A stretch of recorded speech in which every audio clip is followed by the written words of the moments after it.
Bueno, pues muchísimas gracias por vuestra presencia en esta conferencia y bienvenidos a los que venís de fuera del centro. Quiero agradecer a la Vicepresidenta de Relaciones Internacionales del CSIC, Elena Domínguez, su presencia aquí, también a la Coordinadora del Área de Sociedad, Elena Castro, y especialmente a Mercedes García-Arenal por compartir el tiempo, la presencia de Xenia Rajewsky en este día en el centro. I just want to express how grateful I am for your availability to give this presentation. You know, we are concerned about seizing the opportunity of European fundings, especially in the near future, since we know that the Spanish economy is going to suffer greatly the next crisis. So the Center of Human and Social Sciences fosters about 50 projects or fellowships funded under FP7 and Horizon 2020. And this is a sign of success and good work of our researchers. But certainly we need to improve our numbers and become more enthusiastic about European opportunities. And I am sure that this talk is a significant step in that direction. Doy la palabra ahora a Elena Domínguez.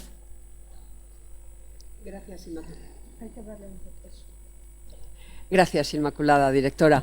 Buenos días, good morning. I'm going to talk in English and Spanish because some of the things I'm going to say first, the Alice, is thank you very much, as Inmaculada was saying, thank you very much because I hope you know that this is a priority for us. I mean, in the Spanish National Research Council, ERC, Pillar 1 in general is a priority. We are doing pretty good in Marie Curie actions in general. We are doing reasonable good in ERC, we will see. And we thank you very much for coming here and to give latest news and general things about ERC.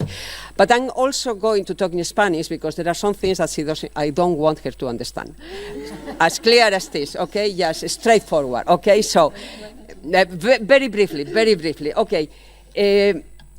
Buenas y malas noticias. Decíamos, los programas marco de investigación e innovación europea son una prioridad en la presidencia actual del Consejo. Son una prioridad. Y no escatimamos esfuerzos de todo tipo para trasladar este mensaje al ecosistema del CSIC y para tratar de que este mensaje sea eficaz y se traduzca en resultados. Muchísimas diversas iniciativas estamos tomando y lo único que os quiero decir es: ¿queréis oír cómo lo estáis haciendo? Y lo ha anticipado ya la directora Inmaculada. El área de sociedad, vamos a llamarla así se llama, el área de sociedad lo está haciendo bien. Lo está haciendo bien en el RC, lo está haciendo bien en lo que se refiere al RC. Pero lo está haciendo bien de una forma descompensada. Y veremos por qué, muy brevemente. Si hablamos en números y si hablamos cuantitativamente, porque al final las conclusiones tienen que tener un razonamiento cuantitativo, el total de lo que supone el total de RCs que vienen al área de social y en humanidades está en torno, vamos a eliminar los proof of concept, digamos en torno al 12%, lo cual sí que en total es bueno, es un buen resultado.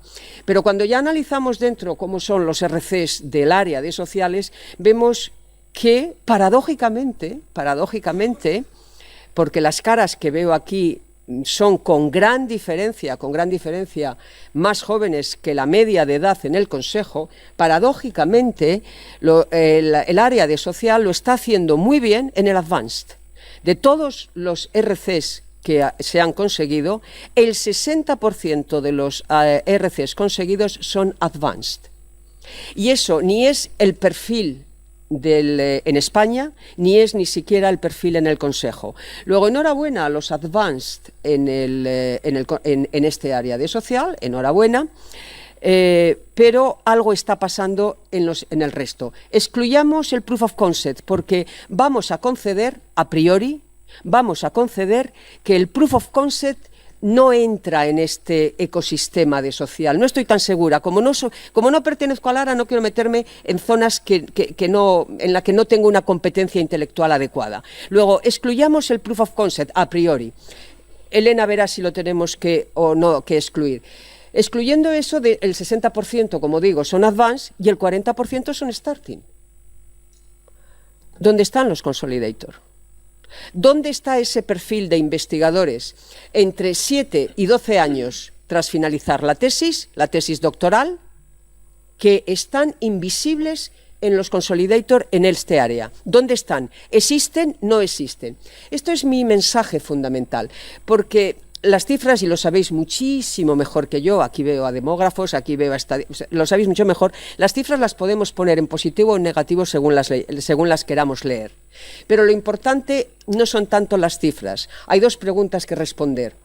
Toda la capacidad que tenemos en el área, la capacidad científica, la capacidad intelectual, ¿la estamos transformando y explotando adecuadamente en lo que en este caso estamos hablando en la sesión de hoy, en proyectos RC? Esa es la pregunta. El análisis que hay que hacer, y lo dejo en vuestras manos, el análisis que hay que hacer es todas las posibilidades intelectuales y todo ese potencial humano que tenemos en el área, ¿lo estamos dirigiendo acertadamente hacia el RC? Me gustaría que nos pudieseis ofrecer una respuesta adecuada, porque lo que sí ya os anticipo, y de lo que sí estoy segura, es que en el ámbito de los consolidators no se está haciendo adecuadamente, porque no hay ningún motivo para pensar que en este área los consolidators no existen, cuando es precisamente el área en el Consejo, overall, en conjunto, en el que tenemos un porcentaje de éxito mayor. Luego, esta contradicción o desproporción en este área con el resto del perfil del Consejo habrá que estudiarla, habrá que analizarla. Y esto entra dentro de vuestro ámbito, de vuestros institutos, de vuestro centro, etcétera, etcétera. Aquí en Albasanz tenemos la mayor capacidad de recursos en el conjunto de la geografía española de lo que es el potencial del área de sociales, sin excluir otros centros que tenemos, véase dónde viene la coordinadora del área, etcétera, etcétera. Pero no cabe duda que aquí en Albasanz tenemos, y permitidme que hable así de Albasanz, que lo denomine así, que en el CCHS tenemos la mayor capacidad y potencial. Luego, no nos podemos permitir como institución, no nos podemos permitir el infrautilizarla. No nos lo podemos permitir y no lo vamos a,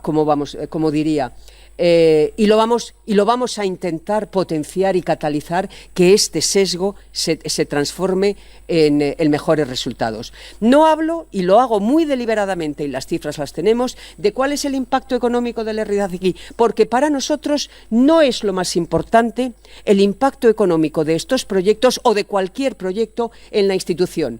Sabemos que tenemos que acudir a factores y competitivas y que la financiación es muy importante. Aun siéndolo, para nosotros evaluar cualitativamente nuestro perfil y nuestro comportamiento no es el primer indicador en el que nos fijamos. Lo que estamos midiendo, lo que estamos viendo es un análisis cualitativo de cuál es nuestro comportamiento. Y este es el mensaje que os tenía que decir, las buenas noticias. Tenéis un porcentaje de RCs que proporcionalmente con el área de vida y con el área de física es un porcentaje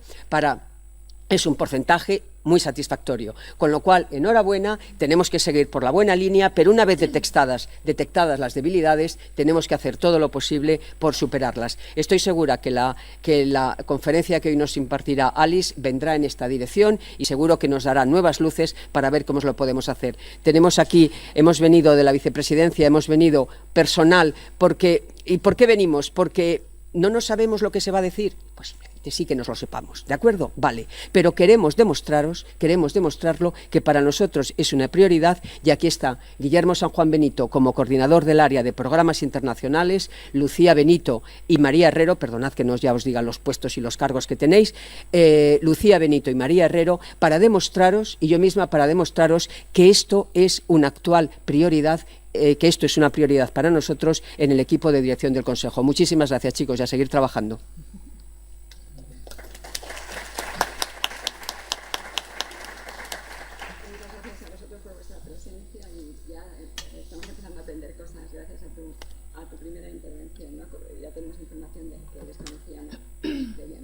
Doy la palabra a Elena Castro, la coordinadora del área.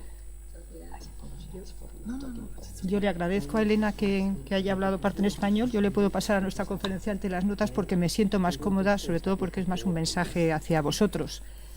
I give you my introduction. Esto es una oportunidad. Esto es una oportunidad para nosotros. Tenemos que verlo así. Sí, así. ¿Ahora? Que digo que esto representa una oportunidad para nosotros. Yo no sabía lo que acaba de decir Elena, desde luego lo vamos a estudiar en el área, aquí están varios miembros del área, porque nos importa muchísimo. Nosotros estamos en un enorme empeño de tratar de poner al área en el lugar de importancia que merece, porque además los desafíos a los que nos estamos enfrentando en estos momentos en todas partes en el mundo tendrán algo tecnológico, pero lo que tienen seguro son componentes culturales y sociales, que no quepa ninguna duda que la mayor parte de los desafíos que estamos intentando atacar desde la química, los transportes y no sé qué, al final hay un señor que se sube o no se sube al transporte, hay un señor que se pone o no se pone la vacuna, hay un señor que entiende o no entiende a este otro, y ese es la base del problema. Esto es un desafío para nosotros y esto está vinculado a lo que está haciendo la Presidencia en otros aspectos, también en la parte científica. Estamos ahora mismo todos involucrados en PTIs, en las plataformas, estamos involucrados en la elaboración del position paper sobre los desafíos del futuro. Ahí tenemos que estar. No pintamos muy guapos de momento, pero ya nos estamos encargando nosotros de hacer ver que sí que hay un desafío. Entonces, intentar presentarse a las grants del RC, en el fondo está alineado con lo otro. No es un esfuerzo que uno hace allá y luego te tienes que dedicar a otra cosa, te está haciendo perder el tiempo, no es en absoluto ninguna pérdida de tiempo, antes al contrario, te está ayudando a tratar de pegar un salto, de subir un escalón. Yo vengo haciendo mi línea, estoy muy cómoda, zona de confort. Salid de la zona de confort, salid de la zona de confort. Hay recursos aquí y habrá recursos en el Consejo para quien salga de la zona de confort. Contad con nosotros hasta donde podamos, en las ayudas a preparar, en si hace falta seminarios, talleres. Me encanta trabajar con Elena, lo hemos hecho muchas cosas y vamos a ir perfecta de la mano. Por favor, salid de la zona de confort. Eso tampoco lo quería decir en inglés. Ánimo y muchísimas gracias a los que ya han hecho el esfuerzo. Y ánimo a los que no lo han hecho, porque de verdad, al final, cuando uno se somete a retos de largo alcance y a retos relevantes, al final la satisfacción más importante es la de uno. Te den o no te den la ayuda, hay una satisfacción de haber hecho un esfuerzo de superación importante que verdaderamente merece la pena. Todo el apoyo que queráis lo vais a tener por parte de la Comisión de Área, hasta donde nos den las fuerzas y la vida. Gracias.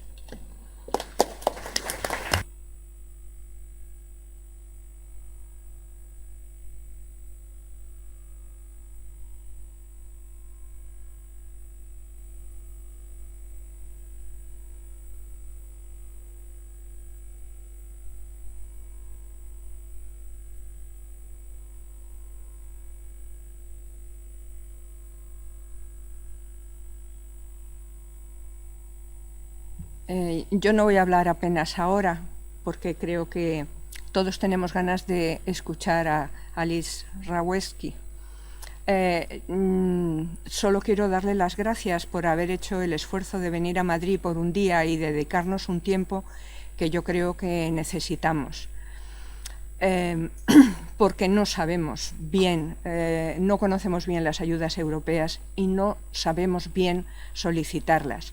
Nos han dicho aquí unas cifras un poco optimistas de lo bien que van las humanidades en las ayudas europeas, quizás si se compara con otras áreas, pero si se compara con otras instituciones europeas, vamos, muy mal.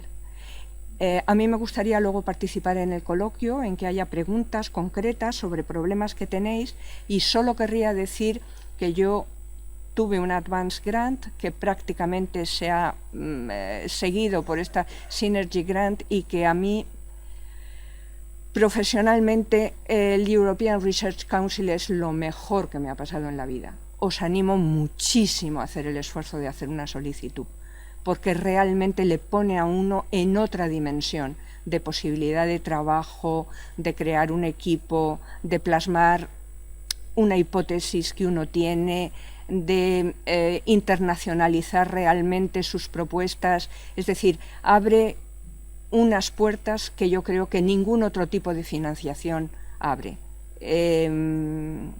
Y por eso me ha parecido tan estupendo la opción de poder traer a Alice aquí y nada más de momento.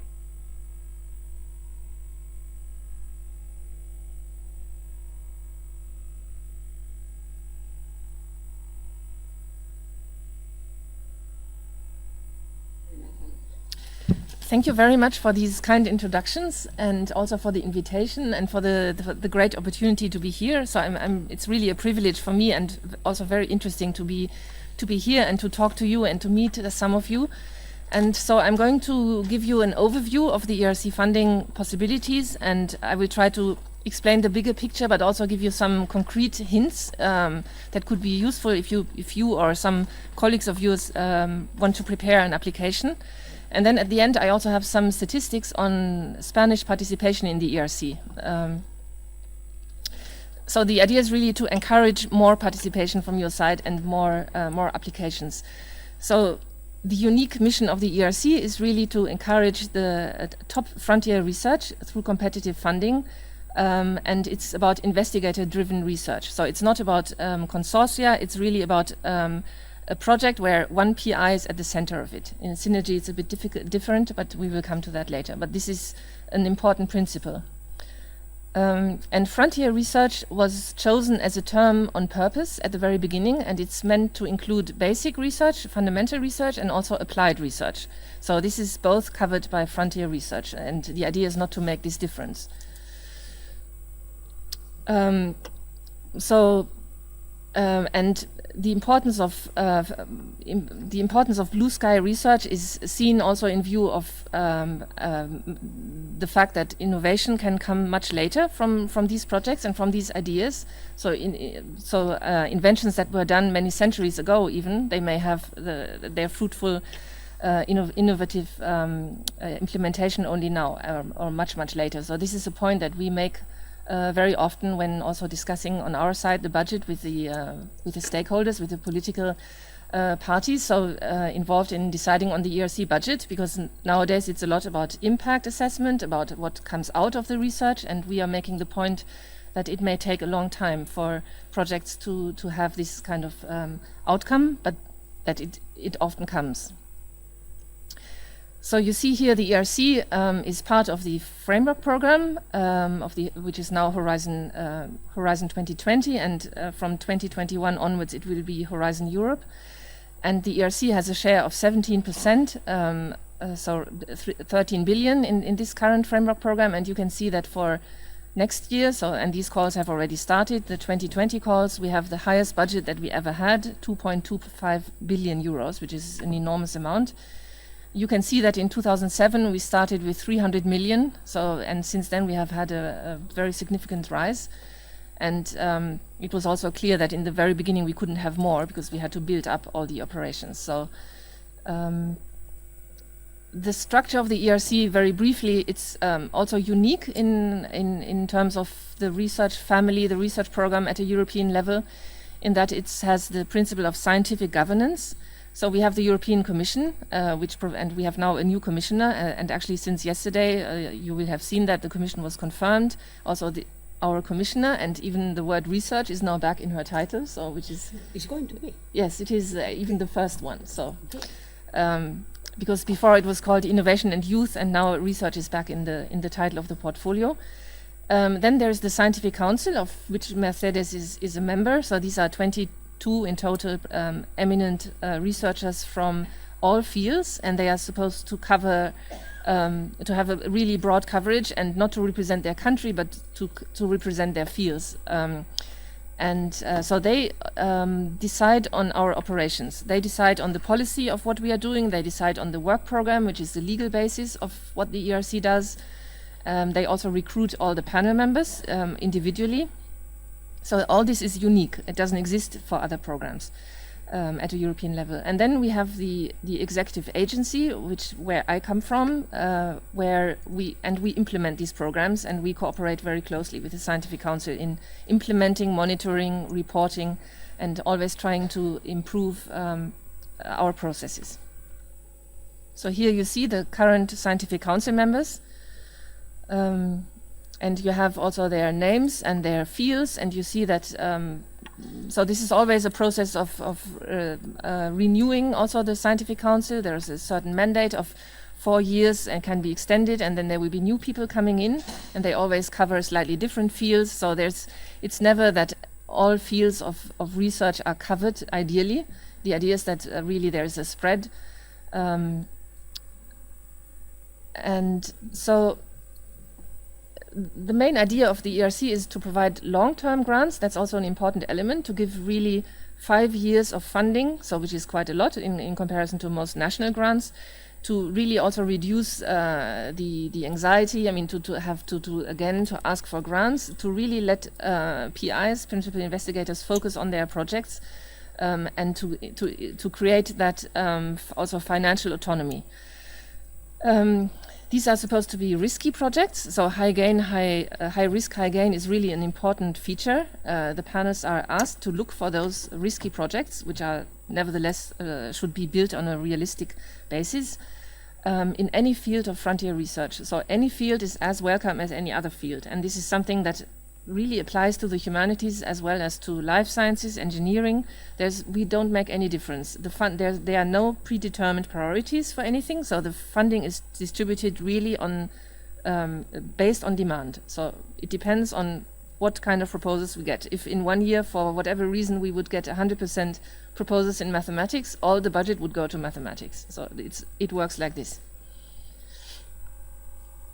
So it's supposed to offer independence, recognition, and visibility to principal investigators.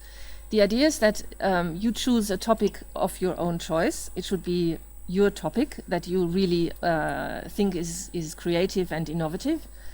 And you create your own team. And as regards the team, there is also a lot of flexibility. So it can be actually also just a one-person project. It can be just a principal investigator doing their own project with no one else. There's no reason why this shouldn't be done. But it can also be a really big team with dozens of people working in different countries of the world. So this is totally flexible, and it really depends on the project and what the project needs. Then this idea of financial autonomy is of course very important. This grant should enable you as principal investigator to make your own decisions on how to use the budget in the best interest of the project. This is also linked to the portability, so you can anytime take the project to another institution. That's actually a feature that means that there is a competition between principal investigators, but there's also a competition between institutions, because now everyone wants to attract those principal investigators because they bring a lot of prestige, they bring also overheads of 25%. So that's what we saw already in the first call, that it is a competition between researchers, but also between institutions and national systems, because it's clear that this happens. So, and another feature that not everyone is aware of, the idea is that you create your team, and then you can have team members. For example, if in archaeology you need excavations somewhere done in China, you can have a team of Chinese researchers who work in China, who never leave China. They will be paid by the ERC 100% for their work they are doing for the project, and they don't have to spend any amount of time in Europe. So this is something that many actually don't know. Even experienced applicants are sometimes surprised about this. So that enables you, that gives another level of flexibility. Of course, it needs to be justified in the proposal. It needs to be accepted by the panel that this is really needed. So it's not that you just do it, but this is really a possibility that is there. So the main grant schemes, you probably know that, but there are some also new developments. So we have the starting grant. This is for applicants between 2 and 7 years after PhD. Consolidator, which is between 7 and 12 years after PhD. Advanced grant, which is for established senior researchers. And what is new is that the amount of additional funding that you can ask for, which used to be different between the different funding schemes, is now 1 million for each of the schemes. And I will show on the next slide, I can show it also now. So these are the reasons why you can ask for this additional budget. So this is first of all for people who come from outside the EU or an associated country who need to set up their lab. for purchase of major equipment, access to large facilities, and now this last category is new for other major experimental or fieldwork costs. So this could apply, for example, also to archaeology or other fields. And the only thing that is excluded are personnel costs. So the Scientific Council wanted to be as flexible as possible with this. Basically, they wanted to give the opportunity to increase the grant size. That's why they basically tried to put everything in there, excluding personnel costs. And the reason is also that these amounts, that the normal amounts, they were never raised. They were not even raised to cover for inflation. So basically the idea is to give more flexibility in this for costs that may arise. Then we have the proof of concept, and actually I will have 2 slides later on that, because we are really trying to encourage also proof of concept proposals in the social sciences and humanities, because it's not only about commercialization, it's also about social innovation. And this is something that is often, that there are misunderstandings. We get actually often questions about this, PIs even who say, but this is not for me, I have a humanities project, so I cannot apply for a proof of concept. It's not true, it's really not true. And we have examples of social innovation in, for example, museum studies, or, I mean, you can think of many tools, applications, also services. So there's really a huge variety of things that one could think of. And so this is something that I would like also to encourage you to think about for those who have a grant. So this is only for grantees.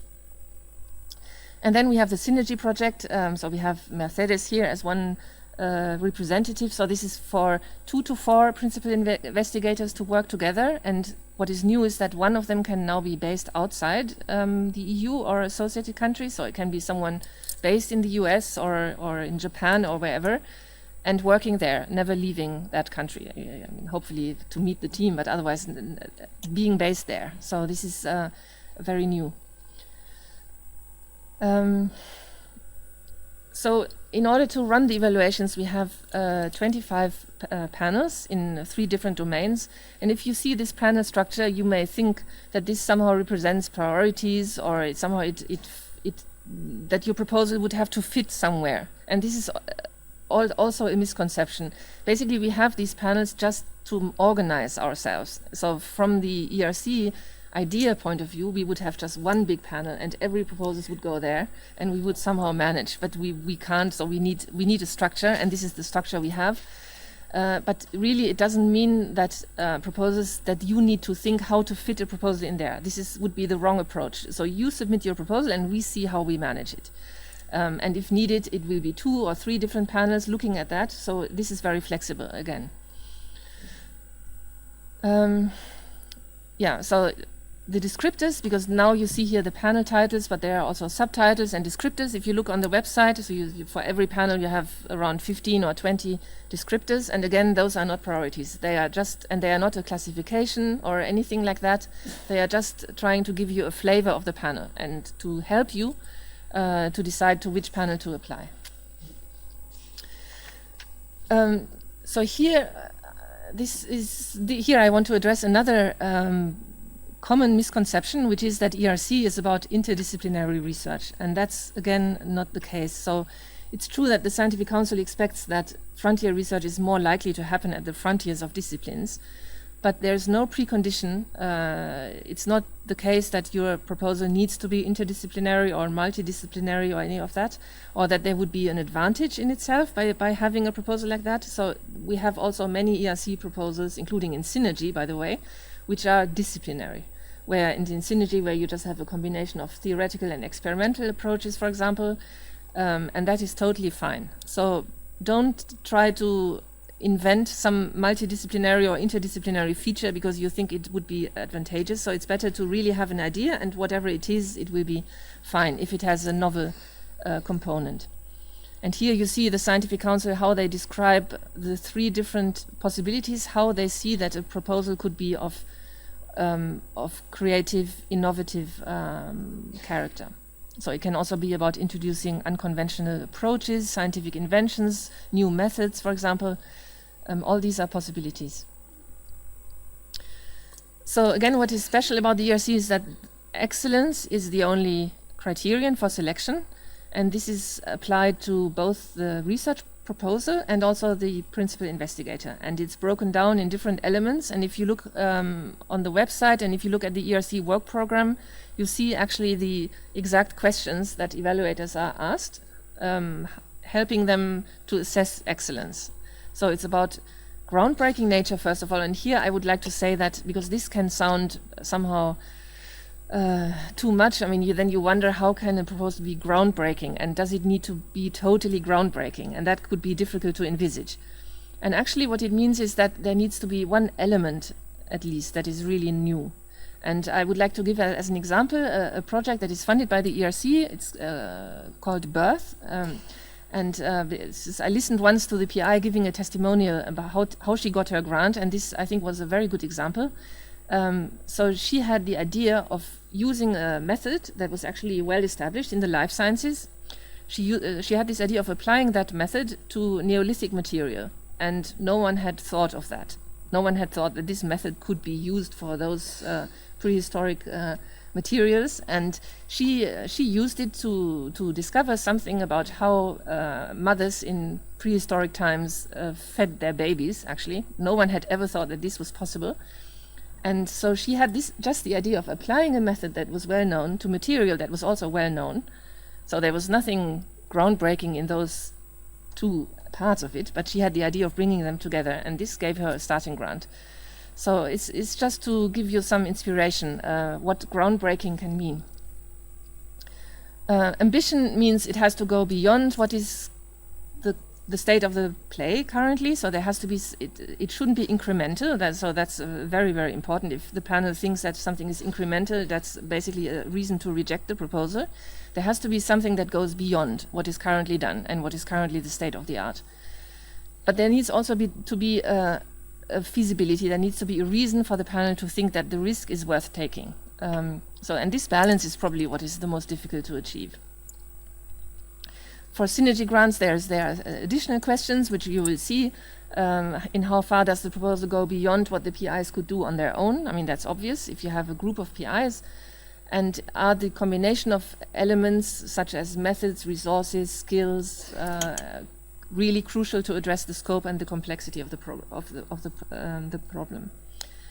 And then for the principal investigator, it's about intellectual capacity, creativity, also independence in having your own creative ideas. And for synergy, again, how does the group bring together those elements?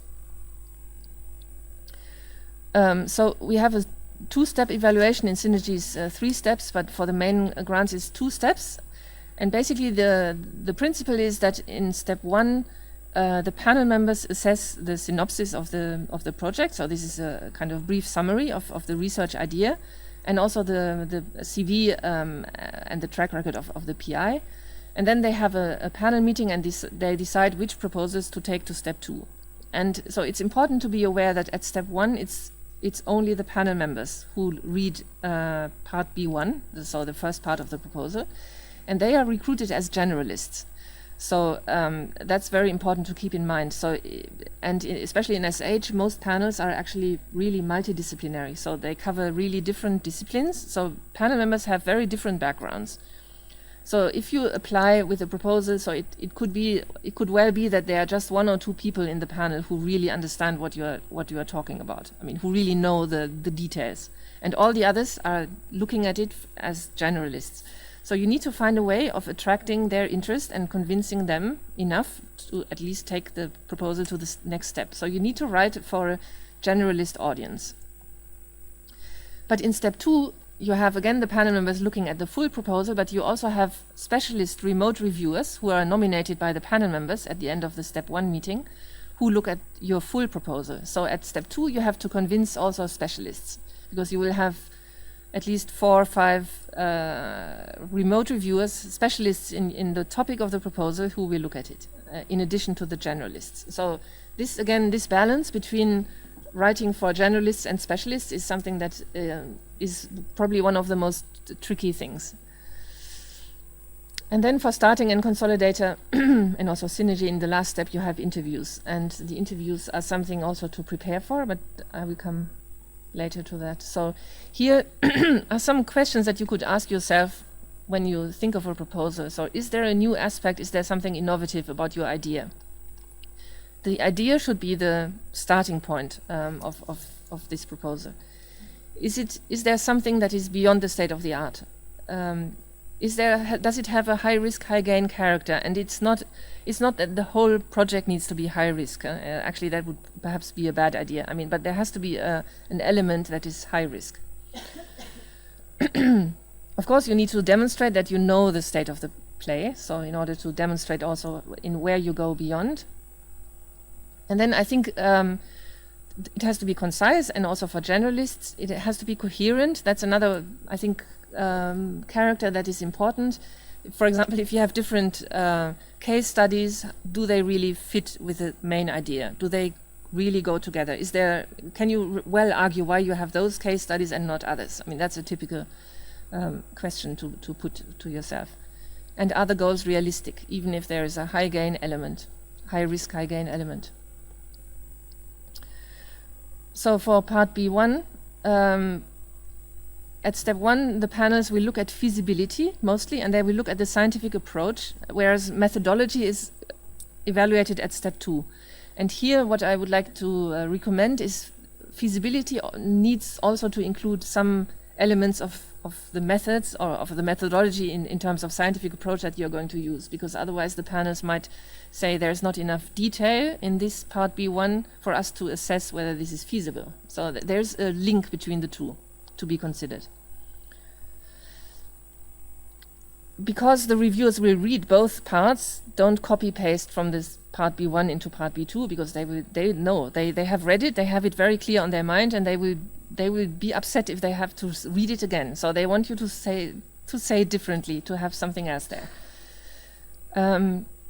Then there is more room to develop the methodology in more detail, to develop a work plan which should be concrete enough to give confidence to the panel, to explain that you really know the state of the art, to also have some strategies to mitigate risks, to explain the involvement of team members. So if you are asking for postdoc or PhD positions in your proposal because you need a team, so you should explain, why do you need this team? Why do you need 2 postdocs and not 3 or not 1?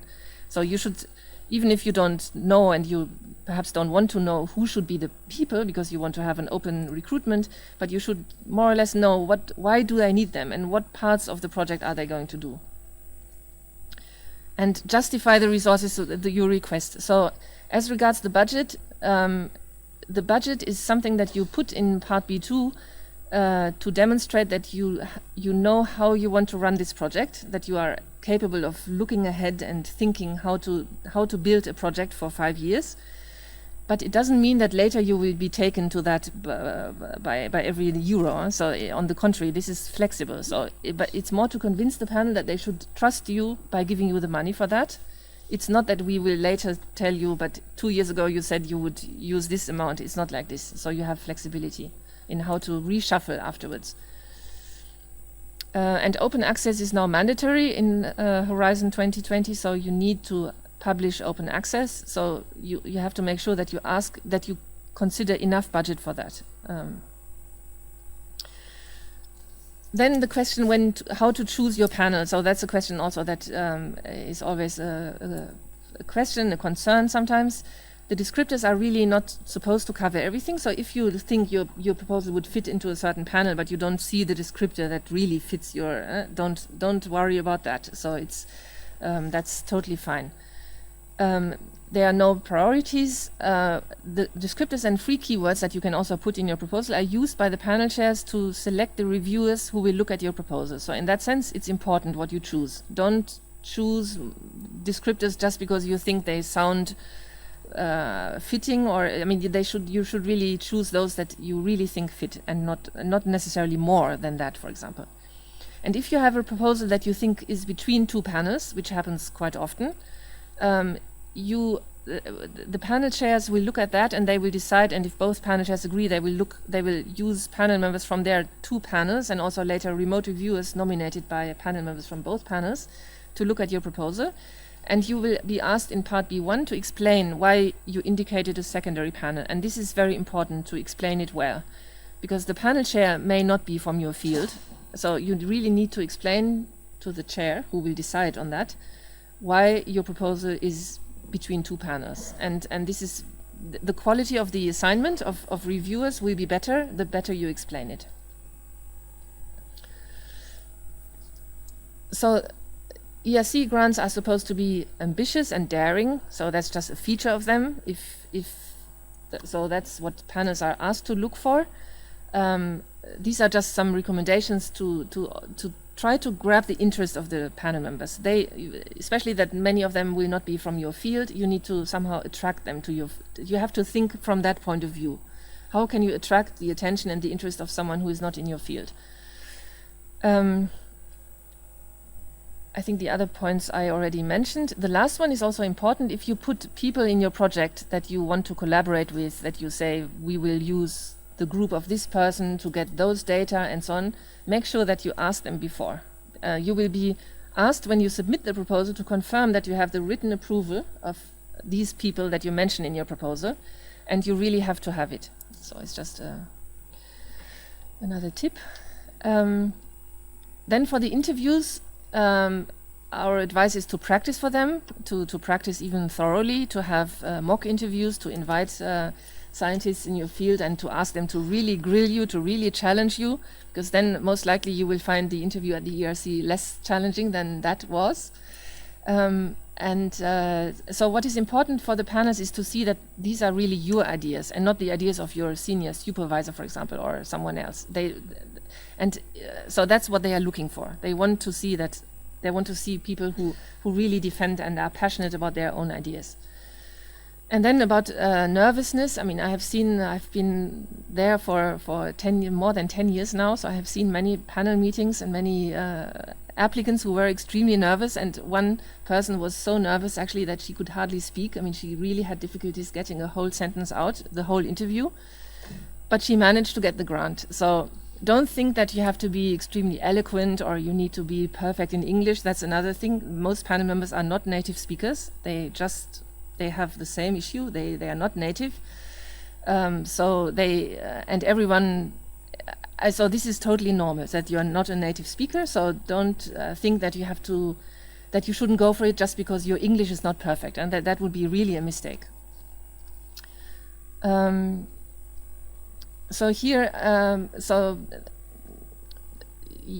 As I said, I think I covered most of those points. Another point, so this is the fourth one here, the success rate is virtually flat across the eligibility window. This is also important. You should not think that you have to wait until the end of your window, for example in starting grant or consolidator, to have a more competitive CV and then you wait until then to apply. Many people do it, but what we see is that those who apply earlier, who apply just at the beginning of their window, just 2 years after PhD, they have the same success rate, like the same. And the advantage of doing that is that you have more times to try again, because resubmissions have actually a much higher success rate. And also you get back the feedback from the reviews, because what the ERC does is that we send out all the reviews as they were submitted to you. And so this is very valuable. You can use it to just advance your own thinking, even if you don't apply to the ERC again, but perhaps you apply to other grants, or it's just to develop your own projects, your own thinking. So especially if you make it to step 2 and you are rejected at step 2, you get back, and also of course you have funded, you get it also back, you get back these often 10, 12 reviews of very, very substantial, sometimes it's 1.5 pages per review of really, I think, very valuable feedback. So already for that it could be worth. Don't think that you have to apply for the maximum budget. There's neither an advantage nor a disadvantage in doing that. So what the panels want to see is that the budget and the duration of the project corresponds to the idea and the project. So there can be shorter projects, shorter than 5 years. There can be budgets below the maximum. So all this is fine. The applicants are evaluated really at their career steps. So if you, as I said, if you apply shortly after PhD, the panels will be aware of that. They are looking for that, and we also brief them to be really careful. The same for maternity leaves, paternity leaves. So if you have had career breaks, for example, the panels are asked to very carefully look at that and to take that into consideration.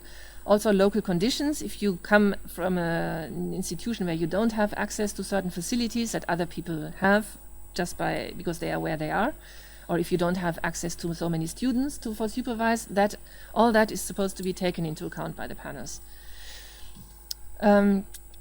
The last point I would also like to recommend to look at funded projects in your area. So there's a search engine on the ERC website. You can search for a topic, panel, domain, you can look for anything. And you can see all the projects funded in that area, in that country, in that scheme, and it can give you some ideas, some idea how funded projects are, the scope they have. I think that could be helpful. We have also put quite a few testimonials from grantees on the website, videos where they explain how they got the grant. So you have a lot of that material, so I think that's really very useful. And you can also see the composition of previous panels. So we publish the names of panel members afterwards. Once the evaluation is concluded, you can see who were the panel members 2 years ago or 1 year ago. And that could also give you an idea of the profiles of the people who look at your proposal. So now just briefly for proof of concept, because I know that you spoke about it, but I'm not totally sure what you said. But I think, anyway, it's really for commercial innovation, but also social innovation. It's 150,000 euros, a lump sum for 18 months. And the idea is to really bring these ideas that can come out of your project to the level where they can be considered for application. So it doesn't mean that it has to go to or it's actually unlikely that this will be enough to really bring it to completion, is to explore the potential. And even if this is very little money, we have seen incredible cases where out of a small little POC like this, something major developed. I'm thinking of one case where it was in the medical sciences, and later there was a whole hospital built in Sweden somewhere, because then the European Investment Bank also went into it, and then you have attract other major financiers. So a small POC can have a snowball effect and can develop into something very big. So we have seen that. So it's a very charming scheme that can be, I think that, and we have many projects which I think could apply for a POC and don't do it because they don't think it's for them. So it's to keep that in mind. And here you see what are the criteria for POC. So it's the innovation potential. How well is that explained? How is that innovative or distinctive to what exists already? The impact that it's supposed to generate or could generate. And then the implementation, the quality of the plan for that. Here you have the dates. They are also on our website, of course, but the next deadline for proposal submission is for Consolidator Grant 2020. So this is in February. So if you are hesitating, I think there was a point made about Consolidator. This is the moment to go for it. So the deadline is in February, and then we continue with Advanced Grant and yeah.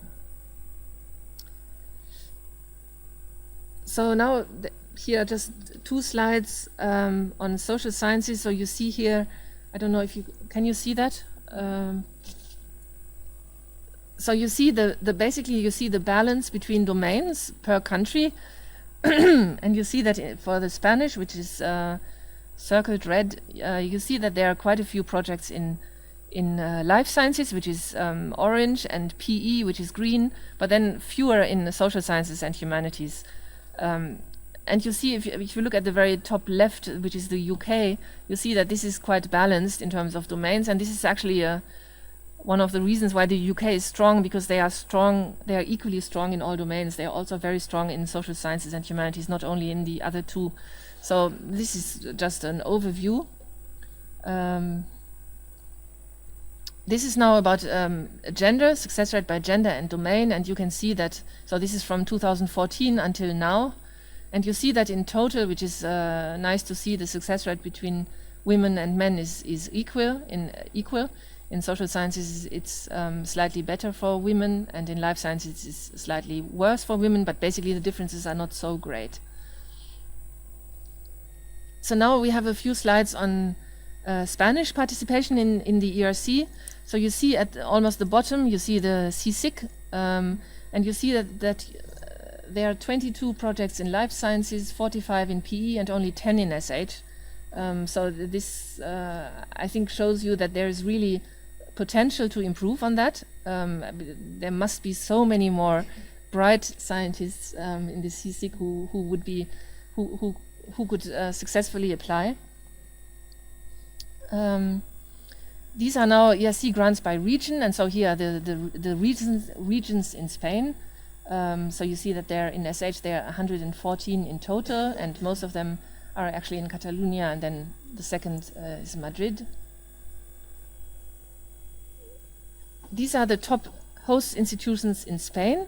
So as I said, there are 114 projects in SH, and 10 are funded by the CSIC, but then you have you see the Pompeo Fabra has 26 in SH, and so you see the numbers. I think that could be interesting for you. And this is now by, so these are the CSIC projects by city. So you see that out of the 10, 8 are in Madrid, 1 is in Barcelona, and 1 is in Santiago de Compostela. But and this is the success rate just in SH, and you see that the Spanish success rate is more or less in the middle.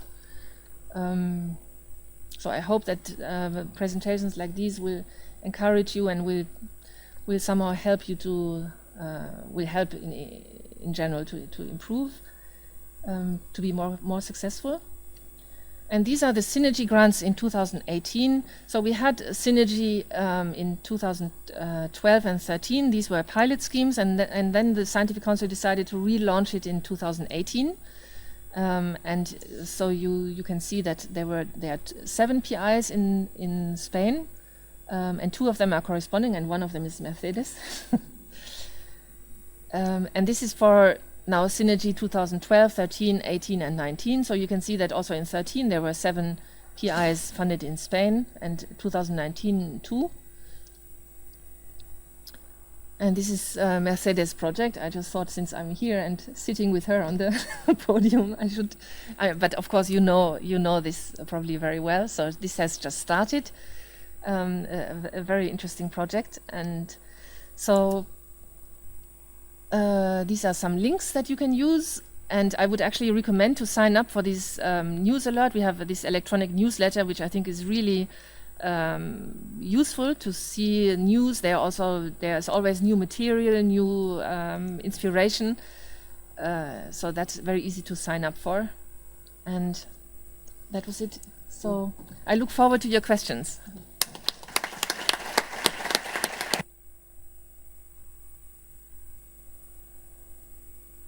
Thank you, Alice. I really thank you for your openness, for all your hints. I mean, it's extraordinary to hear you. I mean, even I'm not in the area of social sciences, but I'm tempted and thinking, cool, I apply for social sciences. Excellent. And knowing the commission, and I know it because I was working there, I have to say in public that it's not so common to get so much information, clear, pointy, and direct information. So I think that she gave, let's say, a number of messages that they are really, necessary, and they are really useful for any scientist wishing or thinking on applying for ERC grants. I mean, thank you very much, Alice. I mean, we really appreciate this effort, and I only hope that we can do a similar exercise in any areas, I mean, in the different life and physical sciences, even that we are performing, differently, okay? But this is an excellent exercise that you did from your side. Thank you very much. Yeah, can we get your okay? So because I think that this is very important that you all, the director of the center will distribute this, and thank you very much. So let's say the paper. Sure. Yo querría añadir una cosa a esta presentación tan estupenda que hemos tenido, y antes de empezar el debate. Una cosa va aprovechando que está Elena. El número de solicitudes aumenta en los países y en las instituciones que deciden dar un poquito de dinero extra a los que la obtienen. Por ejemplo, los investigadores franceses les suben el sueldo el 20% si consiguen un advance grant, aunque ese 20% salga de su proyecto. Eso sería algo a tener en cuenta. Otra cosa muy a tener en cuenta, creo, de mi propia experiencia, es que estamos muy ahormados por el Plan Nacional. Es decir, que creemos que presentarnos al ERC supone hacer un plan nacional grande. Y hay que borrar eso y pensar de nuevo. Como ha dicho Alice muy claramente, aquí lo que importa es una idea y un argumento para sostenerla. Y en eso influye mucho la coherencia interna. No estas cosas que siempre se hacen un poco de paraguas o se pega uno con uno de Barcelona o tal y cual. Y los proyectos del Plan Nacional son generalmente muy eruditos, muy, como ha señalado uno de los slides, muy incremental, es decir, añadir conocimiento, hacer bases de datos, hacer ediciones. Todo esto en un proyecto europeo es absolutamente secundario y densificar la propuesta con todas estas cosas no ayuda a esa propuesta. Y otra cosa que también en mi experiencia cuenta es pensar en el B1 y en el B2. Mucha gente hace el B2 primero y cree que el B1 es un resumen. Y yo creo que debe hacerse el contrario. El B1 es lo primero que van a leer. Si eso no pasa, el proyecto no pasa. Hay que sacar ahí la flor innata, decantarlo muchísimo, hacerlo muy destilado. Y luego ya en el 2 es muy importante pensar seriamente la metodología, y la metodología unida al presupuesto. Como ha dicho Alice, ¿para qué quiere uno los postdoc? ¿Qué les va a mandar a hacer? El panel quiere saber si el PI sabe el día en que se incorpora el postdoc, si le van a decir qué es lo que tiene que empezar a hacer, si hay un plan previsto en el proyecto para el trabajo de estos postdocs. Todas estas cosas es importante pensarlas, y yo de verdad os recomiendo que hagáis el B1 primero. Y de nuevo, incidiendo en lo que ha dicho Alice, es muchísimo trabajo, muchísimo trabajo. Yo creo que la primera vez que me presenté le dediqué unos 5 meses, pero incluso si a uno no se lo dan, no es en vano, porque el esfuerzo de reflexión que exige, el feedback que uno recibe si llega al step 2, todo eso supone un avance enorme en la tarea intelectual que estamos haciendo.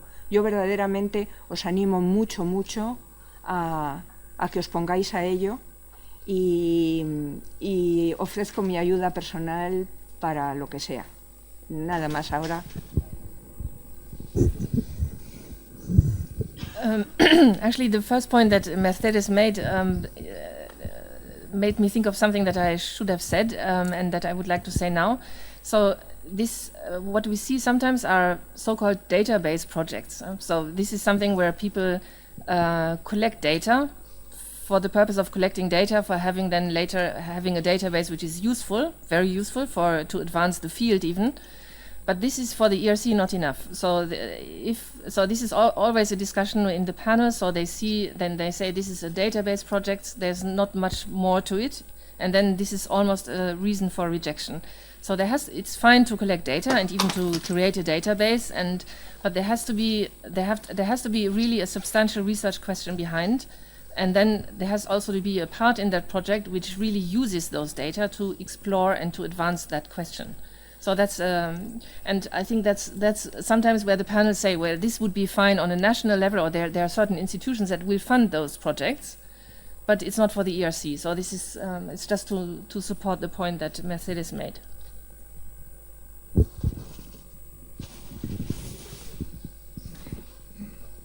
you very much for your presentation. When thinking on applying a synergy, for example, other kind of project in the European Union, and for whenever we want to have partners from UK, like Marcel is asked now, what is going to be the case whenever Brexit is coming? Because we are considering on applying a synergy with people from UK. So what do you think we should do? It will be a kind of third country like US or China, or what? Yeah, of course, we get this question quite often, and basically, I mean, we don't know, so no one knows what will be the outcome. So the fact is that currently, and until the UK leaves the EU, if that happens, the UK is fully eligible, and there's no, so the evaluation just continues as usual, and all applications are eligible, and then it will depend on the negotiations, and we just don't know that. But for synergy, I mean, what can help in that reflection is the fact that now one PI can be from actually outside EU or associated countries. So if you have just one PI in that group, it should be safe.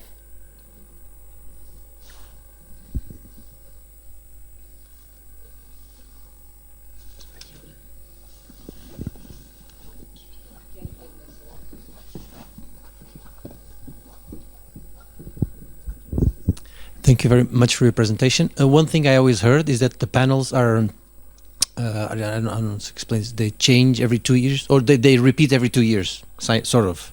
So, for instance, last year I submitted a consolidator. I'd say 4 very good evaluations and one that wasn't so happy. So, does it mean that if I submit again next year, I get the same people? Or is that true or not, that they repeat every 2 years?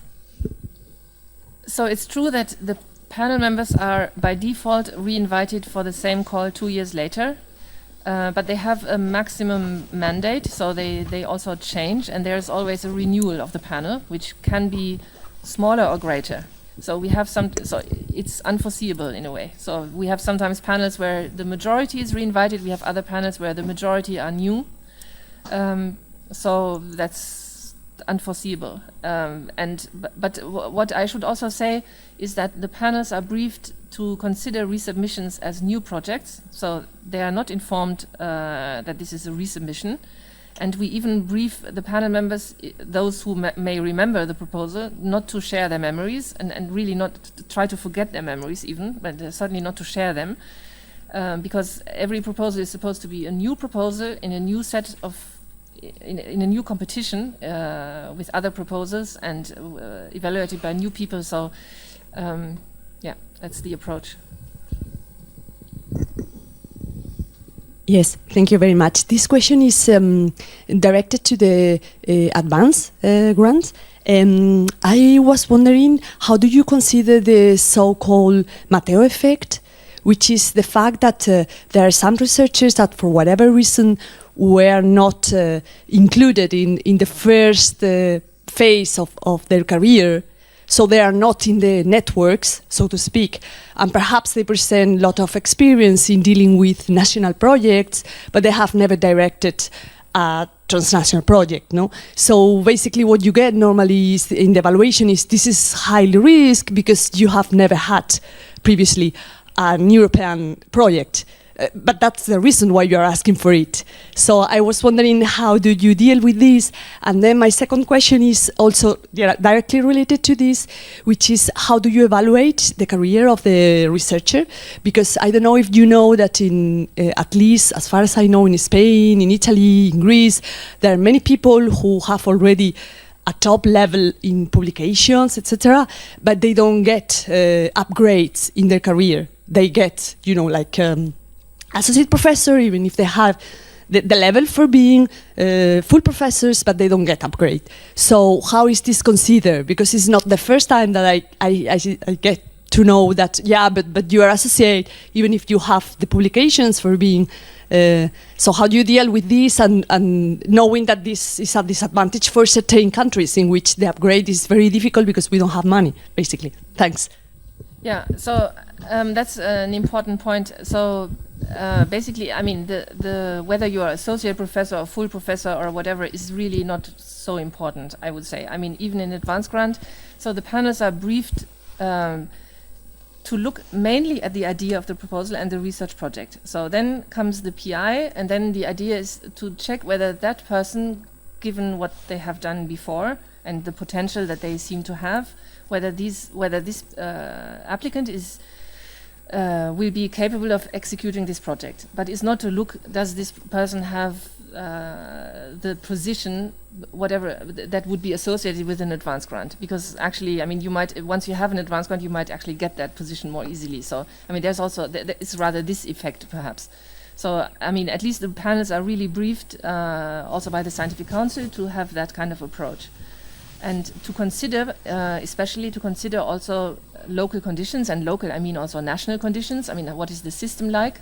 If you think of EU 13 countries, I mean, if you think of poor regions in Europe or countries that are really disadvantaged, that have much less access to facilities,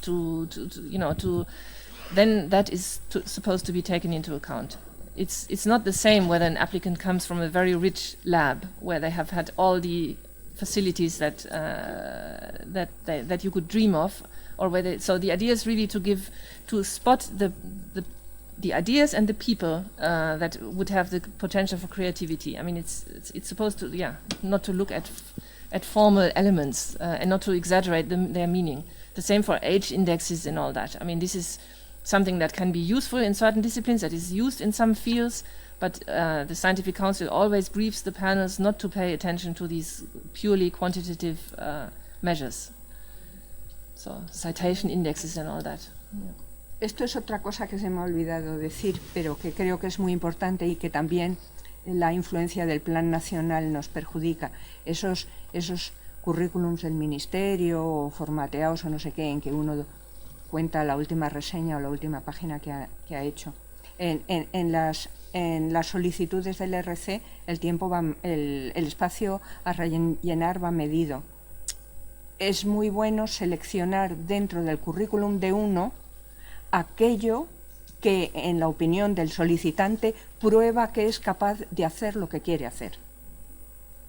Y seleccionar las publicaciones en medida de eso, pero también si va a pedir becarios doctorales, demostrar que haya dirigido algunas tesis. En fin, seleccionar dentro del currículum, en la medida de lo posible, no ponerlo todo, sino aquello que demuestra que uno tiene la experiencia y la capacidad de llevar adelante la idea que propone.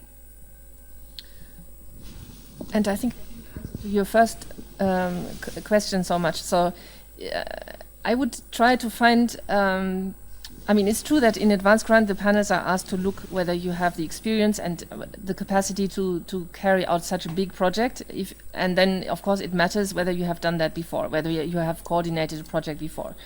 But first of all, you don't need to ask for a super big project with 20 people. I mean, it could be a smaller project, and then that will be already you see what I mean.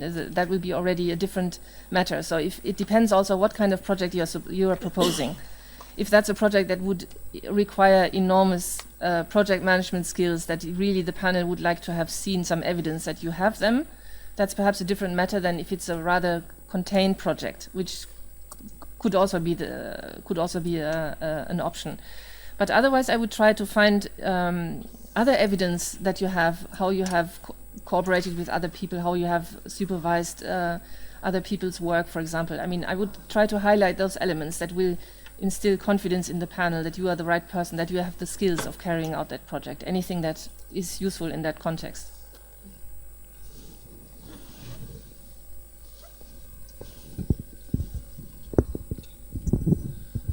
Hello, I have a couple of questions. One of them is ERC has already transformed, the fields in which all of us work. And is it possible that we have access to successful? I mean, you have mentioned that you already have on the webpage some samples of successful proposals. But can we actually access those in our field? I mean, because you don't have everything open, I guess, or do we have to get in touch with the researchers that applied for them? And this is one question. And the other one is related to if you could elaborate a little bit more on financial autonomy, because this is something that kind of, at least in the Spanish system, is I mean, the system is really it's very restrictive in terms of how you can spend the money, and sometimes you think about not applying for the project because the difficulties are so high that at the end of the game it's not worth it sometimes. No, so just. So for your first point, you meant can you get access to the proposal, right? So we can't share proposals because that's confidential, and we have data protection rules in Europe. So already because of that, we cannot do it. So indeed, you would have to ask the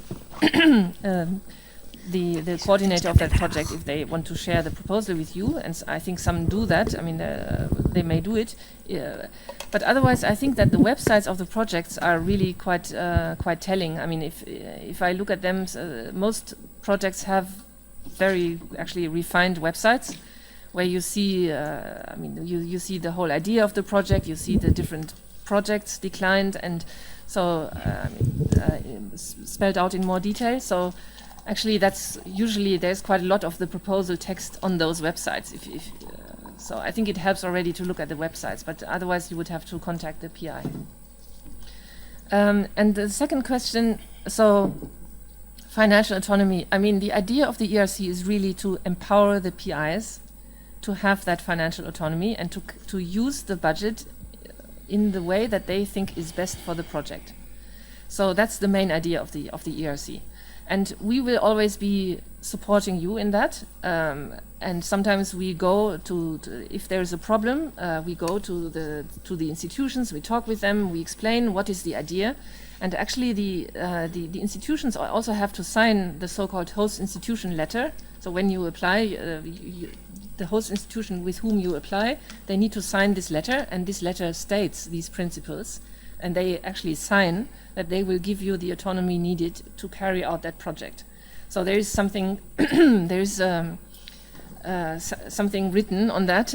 Then, of course, we know that, I mean, rules are different in different countries, different institutions, and some are restrictive, and in some it's more difficult. And of course, you will have to go with your institution for recruitment, I don't know, for many elements. But the idea is it's also in the institution's interest to keep you there with your grant. So so if you push it, they will probably, I mean, most likely, I think you will find a way forward. So it's actually quite a powerful negotiation tool that you have, that you can say, if not, I go somewhere else, which you can do at any moment, even before granting. So you can change any time the institution. But actually, what we have seen, I have seen it in Spain on a very impressive visit that I once did to 2 different universities in the same city, and that's many years ago. But I don't know how things have developed. But they were clearly competing for the grantees that had gone to that were in one of those, and one of them had actually done something incredibly innovative and really impressive. So they had a foundation integrated into their university, which was taking care of all the administrative issues like traveling, I mean, salaries and all of that. So they were just taking care of it. And so I saw it with my own eyes. I mean, this PI was saying, there was someone in the team saying, tomorrow I want to go to a conference. I mean, it was something at short notice. And 2 or 3 hours later, they had their train ticket on the desk. So it just worked like this. So like total service. And then, I mean, not so surprising, the grantees from that other universities all flocked to this one university. And of course it means that the other one will have thought, how can we compete? And I'm sure they will have thought of some measures. Yeah, I'm going to say something. Yeah, we notice, and we know that universities are competing. Universities, as you know, they are not general administration. We are an agency. We belong to the general administration of the state. So our degree of freedom is, it's limited, I will say. And universities, I come from universities, so I notice rather well. Universities are using all.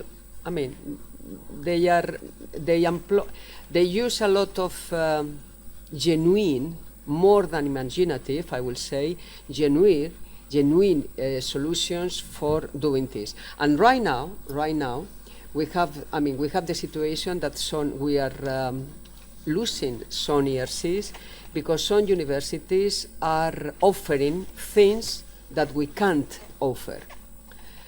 Once we analyze what universities are offering, we are asking these grantees, ERC grantees, please think twice before you make the decision. It's true that at CSIC we don't promise, we don't sign what we can't guarantee. So we can't guarantee a permanent position, but we guarantee the opening of a position. We can't say that this position is going to be for this ERC, but I insist we will open a position for a scientist in the field related to this ERC, but the competition is open. This is true. Universities are not obliged to do this. Universities can do whatever they wish. They contract contratado doctor as they wish. Okay, they can open these positions, 10 in one single department if there are 10 ERCs. They are free to do so. We are not. But next steps, how you evolve, is a matter of a very personal decision. Whether you decide to stay at university or you really wish to do your professional career in a research center. And this is a personal decision. And this is a personal decision because universities in Spain have, in general, all over Europe, they have a mission, and research organizations have a different mission. Overall, the mission is different. So it's a matter of personal choice. And we have this problem, and I always discuss with these people because we get messages telling us, this university is offering me 30 kilo euros more. And, well, we do our calculations, we reorganize indirect costs, we do whatever we do, etc., and overall, the overall balance of the project is 30,000 euros might come to the center indirectly, etc. But it's not only a matter of money. It's not only a matter of money. It's a matter of a personal decision. What you want to do, how you want to perform your professional career, either at university, which is lecturing and performing research, and lecturing is an important ingredient in your personal development at university, or in a research center where you perform research 100% of your time. I am a professor at university, and I know this very well. I notice very well the evolution of some Ramón y Cajal, mainly that was happened with the evolution of Ramón y Cajal. They become teachers. If they were dreaming on a professional research career, they became teachers, mainly teachers. So I'm not going to say who is best, it's just different. But it's true, there is a competition between institutions. There is an open competition, and there are things that we can't do. But I'm telling you, and some of you know it here very well, if there is just a small window, a small hole in the regulation, we fight for it, we push it up to the limit, and I'm telling you that the ERC will come if we have 1% possibility that the institution, the overall institution, according to the law, can make it. If this is the case, even with 1%, we fight for the person to join CSIC. This is, I'm telling you, no matter how much effort we have to do, no matter how many discussions we have to do inside the house, that, of course, we fight for it. ERC is a priority because the conditions that research is performed or is granted under ERC is the spirit of CSIC. Is the spirit of how research should be performed, based on freedom, based on disruptive ideas, based all in all in frontier research. And this is what we are all. We have also the obligation on transfer knowledge, so on, but we are a research performing organization. So an ERC, we are so focused, we are so attentive to ERC, because this is the mirror, this is the agency financing how we should do research. So this is why it's so important. It's not because of the money, believe me.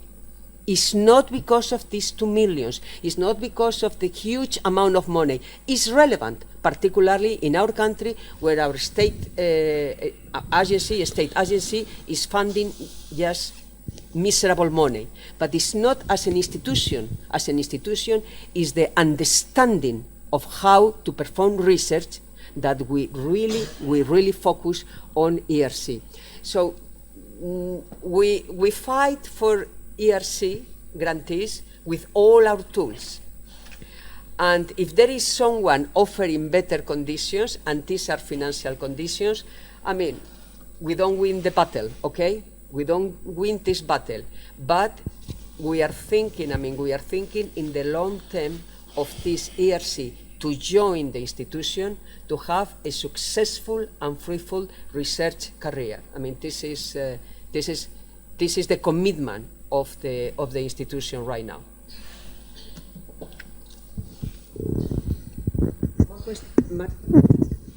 Yes, I would here.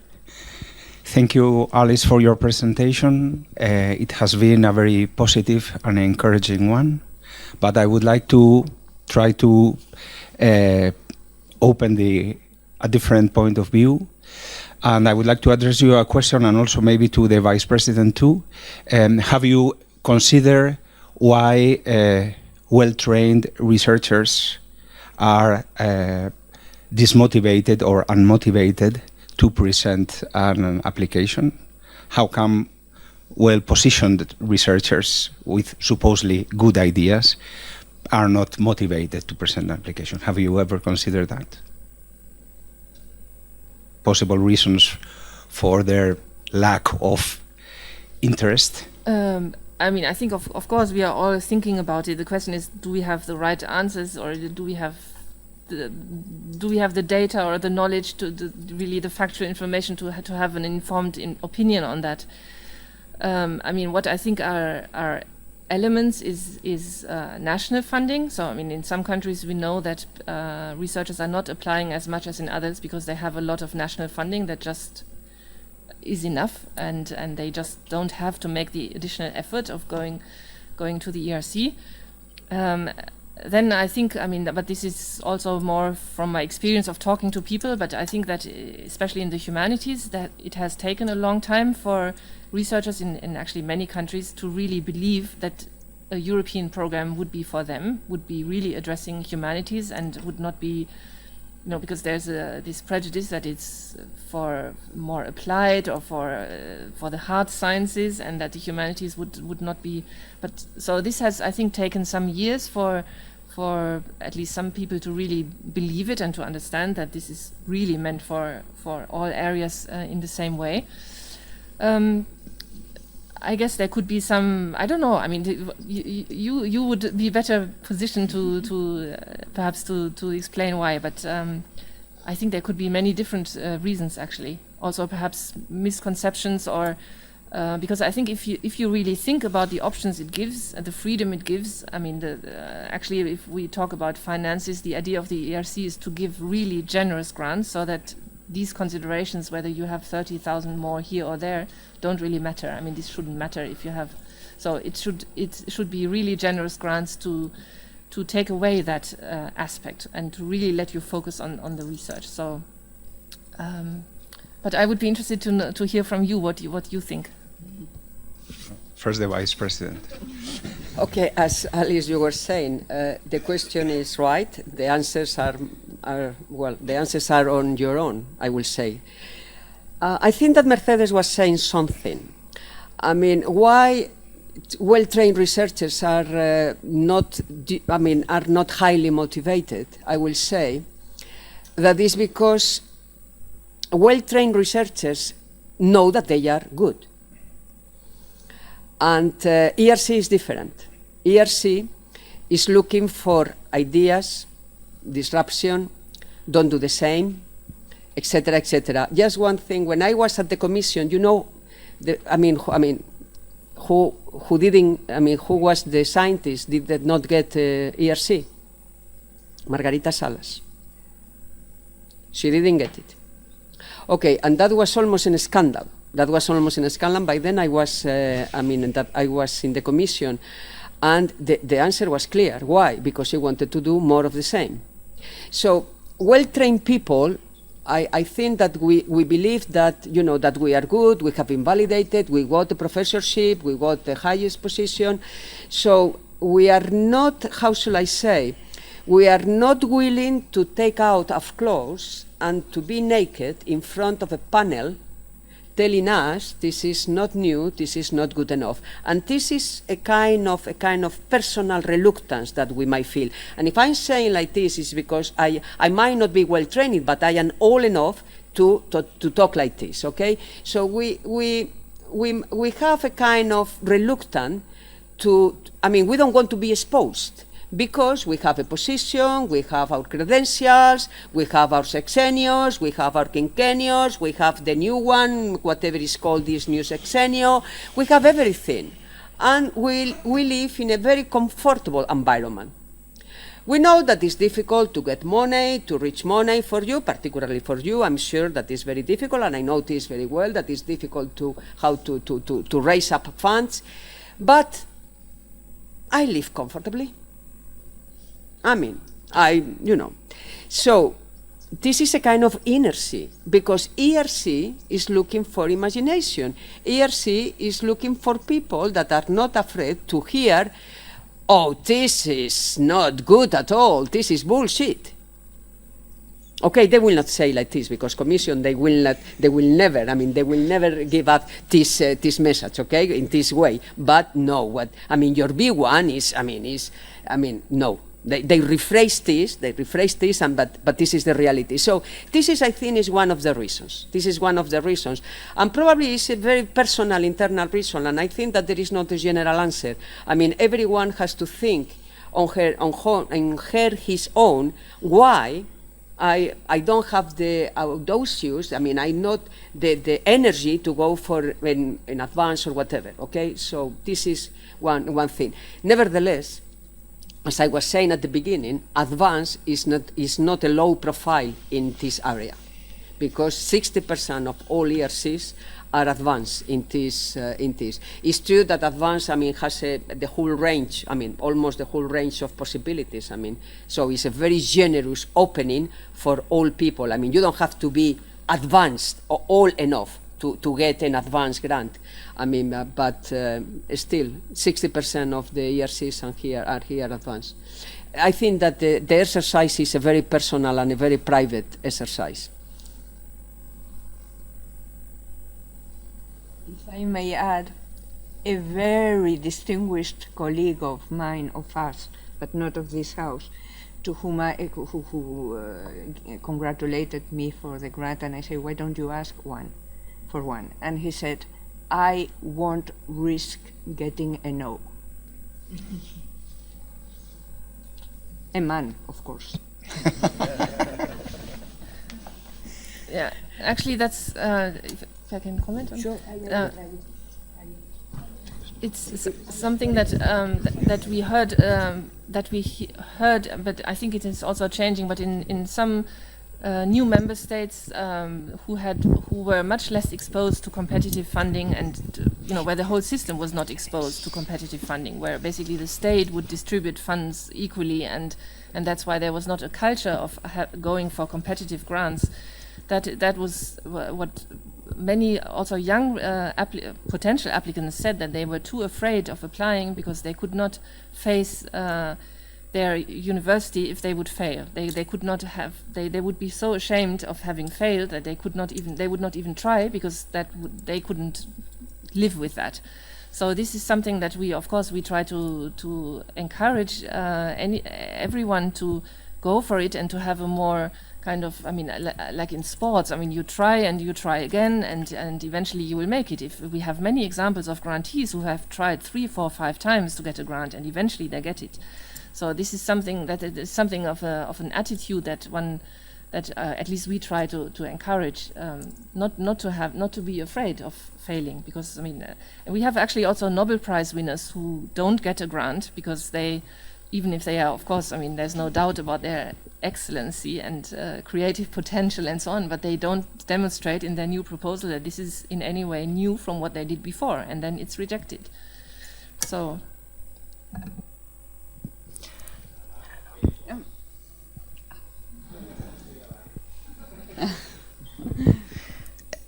Make a comment. We have several advanced that they declare openly that is they got the advance at the 6th, 7th time. So, and you know that this is increasing exponentially. So you are still in the lag phase, eh? Yeah, right. You are still in the, and this is there is a lag phase and then it's exponential. So keep trying.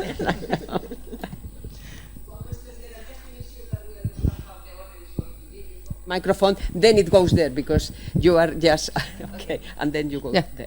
Minutin.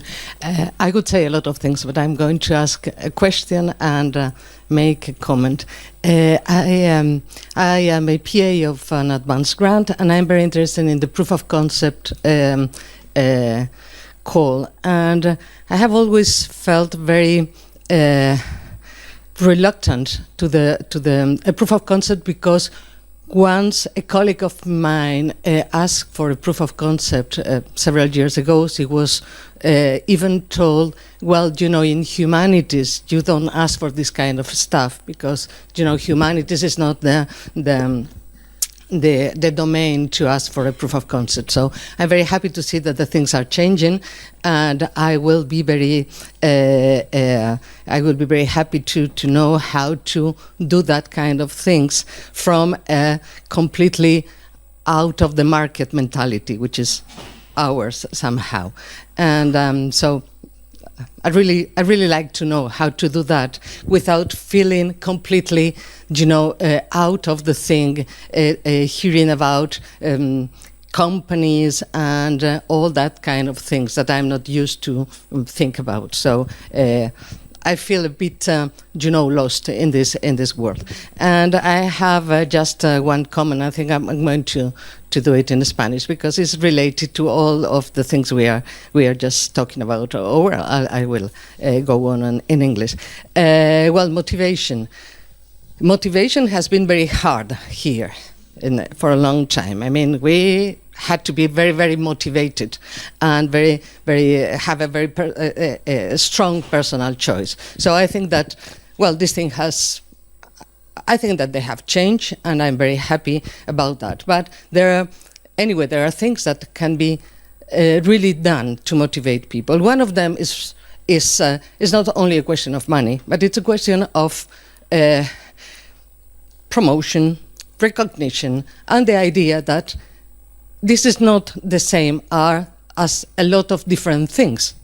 I mean, we are all good researchers, but, you know, things are not the same if you are applying to such a competitive thing. And we had the impression that was not recognized and that was even somehow penalized. So this is not the thing I think now. But this is not just a question of personal choice. It's a question of an atmosphere that has made things very complicated from that point of view. And what you said about consolidator at the beginning, I thought about that at the moment. And I think that there is something that has been very perverse in the way that things have been done, is the lack of Ramón y Cajal. The idea of not co-funding Ramón y Cajal for several years, I think that has just deprive us for people that could be asking for consolidators. And I think we are paying now the price of that. And this is one of the points that could be very, very clear from that point of view. And that's all. Thank you. Thank you. Promotion, recognition. We have been 2 years at CSIC. I mean, now with the new president and ourselves, the team for... and we can't look to the past. We are just thinking on the future, and we are doing our best to do the promotion in the better manner. It can't be perfect, It will never be perfect, because some people will make it and some others will not make it. So, and there is always a degree of frustration, and these people we are trying to do it our best. The choice of the committees, this is said by Jesús Marco, the Vice President of Investigación Científica y Tecnológica. They will be changed, etc., etc., and we are working on this intensively. We are working on this intensively. We are thinking, the thing, what about these consolidators? We are trying to do some measures that they favor this, not particularly this consolidator, but I refer now, for instance, to the institution overall is very good in recruiting Marie Curie Action individual fellows. We are good. We are not only the best in Spain, but we have a ratio of Marie Curie which is very, very good. We are highly competitive in Marie Curie individual fellows. So what we think that this is a period for 2 years. Ramón y Cajal, I'm not the person to talk about Ramón y Cajal, but I am the person to talk about Marie Curie, okay? And so Marie Curie, they were telling us, listen, after 2 years, we feel abandoned. We would like to stay, but we don't have, these 2 years become too short. Okay, and this is a general comment. And we thought, okay, let's contract this Marie Curie for 1 more year, with certain compromises. And the certain compromises is, first, this will be a competitive contract. We cannot say all Marie Curie will be contract for 1 more year. We are not going to say this. We will open a call for 1 year extension contract for certain Marie Curie, and we will add some conditions. And the spirit for doing this is just to keep the best people.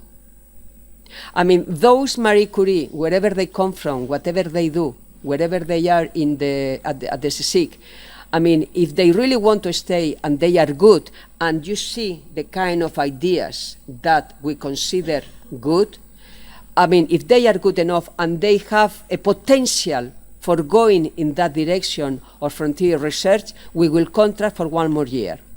This is an investment. This is a substantial investment. And secondly, we have applied at the Commission ourselves as institution from the Vice Presidency. We have applied for a Marie Curie action for launching postdoctoral contracts. Okay, and now our proposal, this is co-fund from the European Commission and ourselves, and this is a financial commitment from the institution, quite heavy from our side. 60 postdoc positions. If we get the project, if we are co-financed by the project, 60 postdoctoral positions for CSIC. They will be open to the world, but they will apply for research centers, research institutes at CSIC, if the project is financed, okay? So this is the kind of things that we are doing, and this is what we are fighting for, because we know that, one problem that we have as an institution, we are too old. Our institution, the average, we are old, and we know that ideas, they might come for very well-trained people, but we know that old people, well-trained, conservative, they have a tendency to be a little bit more conservative, not this lady, for instance, you see how conservative she is, but in general, there is a kind of inertia. So we need new blood. We need new blood, and this is the new blood that we want to come from everywhere in the world. There is no restriction. The Commission is not restricting this. We are not going to restrict anything. It's just for people that they want to do research in our institutions. So this is, but you might, it's true that Ramón y Cajal, we are back to the problem before. Some Ramón y Cajal, this year, for instance, we offer 50 positions for Ramón y Cajal, 33. We have, they are, formally signed 33. So we still have 20 positions for open. No way. Do you know where they went? They went to the university. We lost, although we have promoted, we have launched some measures to convince Ramón y Cajal, the best one, to come to CSIC, saying the first rank, the second rank in Ramón y Cajal list, we will offer additional money, additional measures, etc., etc. Nevertheless, we didn't fully succeed in that recruiting Ramón y Cajal. This year we didn't make the 50 that we were aiming at. I heard someone was that the new crisis that is coming. We are not thinking in any financial crisis. We are not thinking. The CSIC is not in a financial crisis. We have been confronted with a terrible financial crisis, and CSIC was suffering a lot than the university, much a lot. But now the CSIC is not under a financial crisis, not any longer. And the spirit of this team is not to look to the past, it's just to think on the future. Elena, you wanted to say something. I don't know if you know my expertise. I am a specialist in knowledge transfer and exchange in humanities and social science. If you like, I can help you, not like a coordinator, as a researcher. It's nice for me, it's very interesting for me to help you. And I think that we can have a first conversation, and after that, we can go to the Vice President for Knowledge Transfer or Technology, I don't know. I think that they can help us also, but I promise you my help. I just want to say you can also, if you give me your email address, your name, then I can ask my colleagues to send you information about applying to POC. Because indeed things have changed a bit, because the Scientific Council looked into the very low numbers that we received for SH. And so they decided also to do some changes to the wording of the documents, and so that also you see that because it was too much aimed perhaps at the commercial aspects, not so much at.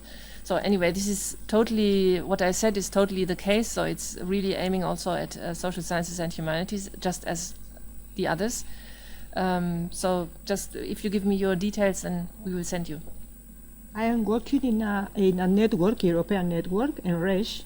This is this network. We are talking about knowledge transfer and exchange in social science and humanities. We can talk to you, or your person you tell us. It's a network, European network, working with that. So yes. There was a question. Yeah, thanks. I am interested in the outcome of the projects. How do you follow them once they have been granted, and for how long? Is there an independent panel, a commission? And also, how is your general perception on the achievement of the projects? Is it in accordance more or less with what they applied for, or is it very different? Yeah, thank you. That's a very good question. And if I had more time, I would have shown you some slides on that, because indeed, what the Scientific Council decided a few years ago was to do an independent assessment of completed projects, and this is something that hardly any other funder does. So it's so we have another evaluation of the outcome of completed projects, and we have done that now for 3 years, I think. And the results of that is also on our website, so if you're interested, you can look there in more detail. But basically, the result is that 75% of the projects have either significant scientific advances or breakthroughs. Breakthroughs, I think it's around 15%, something like that, and the rest is significant scientific advances. And then the rest is either most of the rest is incremental advancement, or also then there are some failures, like around 4% failures, which we are actually quite happy about, because otherwise, if we didn't have any failure, there would be no high risk, high gain. So we would be worried if there was zero failure. And actually also some of the incremental research are probably high risk, high gain projects that basically didn't manage to do the high risk component. So the outcome, so that's what we do. We have this separate process. It's like it's an assessment. It's not of all projects, because that would be too many. So we do it on a subset, but on a random subset of projects. Yeah. Yeah, so there are some previous panel members involved, but they have not evaluated those projects. And then there are some experts who are totally new to ERC. So it's for every project, it's a mix of those two groups.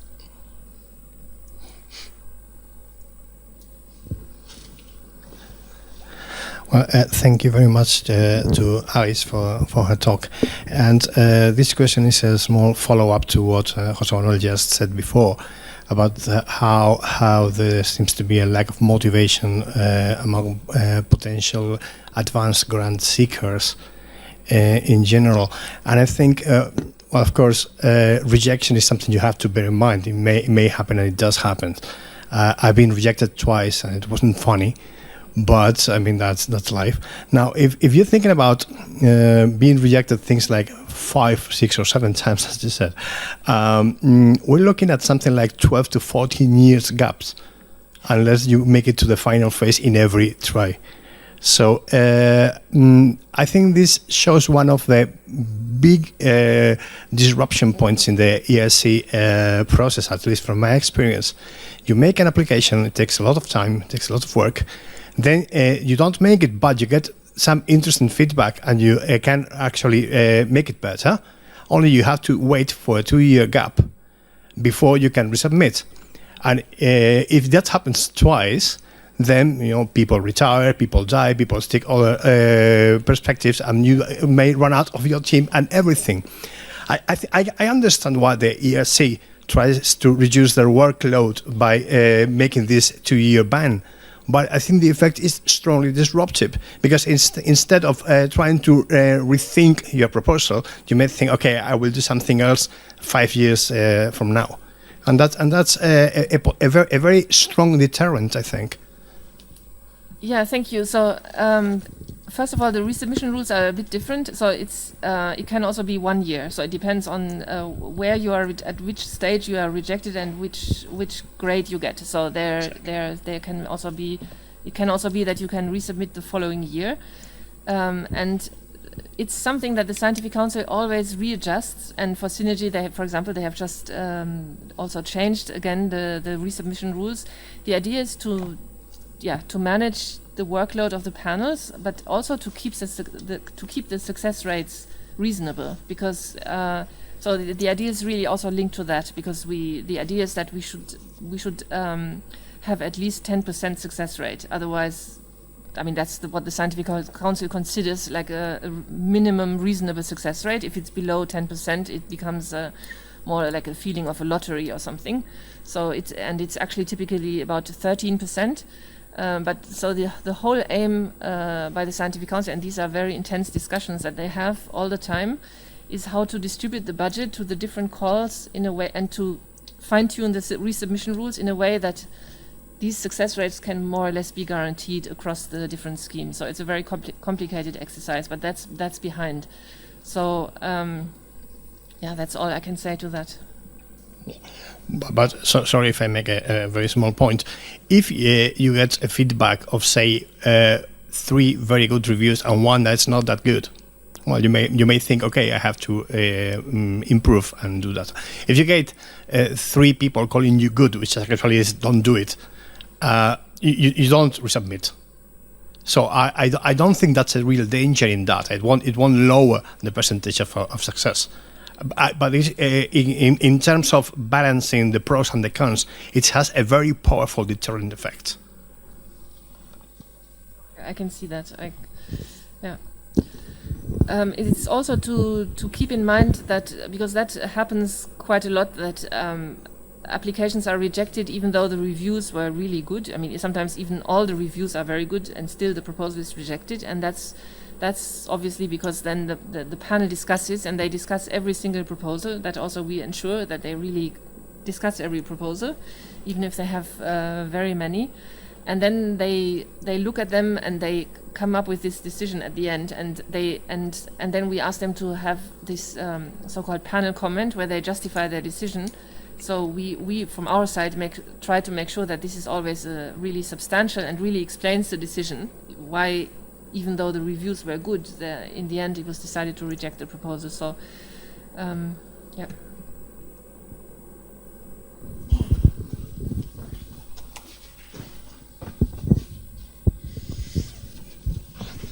Thank you very much for all your time and effort. My question is for Alice. I'm not only thinking about the present, but also about the future. Can you tell us some hints about how the program will continue beyond 2020? I mean, I guess that in the basics and its principles, it will continue as a research in the frontier, also with the criteria of eligibility. But I'm also thinking about like timetables for submitting things and open access policy. Will it not only cover publication, but will it go into the data, also the data that we generate in the project? Will that have to be also made available open access in the future? Are things going to change a lot, or do you think they will more or less remain as they are now?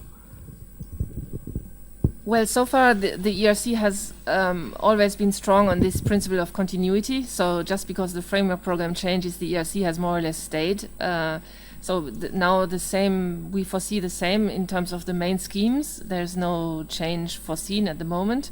So in terms of timing, there's always a delay when a new framework program starts, because we have to wait for the final budget decision before we can open a competition. So that's just a fact. So whenever there's a change of framework program, and that was also the same last year, there is a delay. But otherwise we foresee that there will be a delay, but then it will pick up and we will try to get back to the previous calendar again. Open access, I mean, I'm not a specialist on that, but I think that for sure it will continue. It's already so open access for publications is already mandatory, and for sure that will continue. I mean, that would be a surprise otherwise. And for open data, that's currently a pilot where you can decide whether you want to opt in or not. And the Scientific Council has so far been, defending that principle of giving the choice and so on. So I cannot foresee how those discussions will continue, but there's no immediate drastic change foreseen at the moment. But you can also follow those developments even by signing up for this newsletter. I mean, there are always new position papers, new discussions. The ERC is very much engaged in this. So I would just follow the discussion on that. Thank you.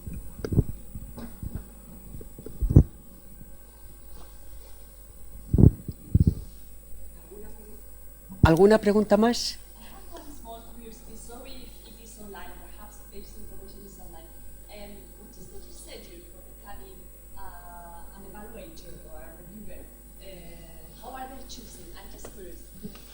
So the ERC is again different from the other European research funding programs in that, because for all the others there is a database where you can put your name into, you can register yourself, and then you can be picked up. So you put your keywords and everything, and then you can be picked up by these programs and asked to be an evaluator. For the ERC it's different. So it's for panel members, it's the Scientific Council members who choose panel members, and this is a very intense effort that the Scientific Council members have to make, because we have actually 1,200 panel members every year that are nominated, and either they are re-invited, but then also they are looked at, or they are found new experts. So all of them. So this is you can imagine the workload on that. So the panel members are chosen by the Scientific Council, and then the remote reviewers, who act as specialist reviewers in step 2, they are chosen by the panel members. So there is no self-nomination in the ERC.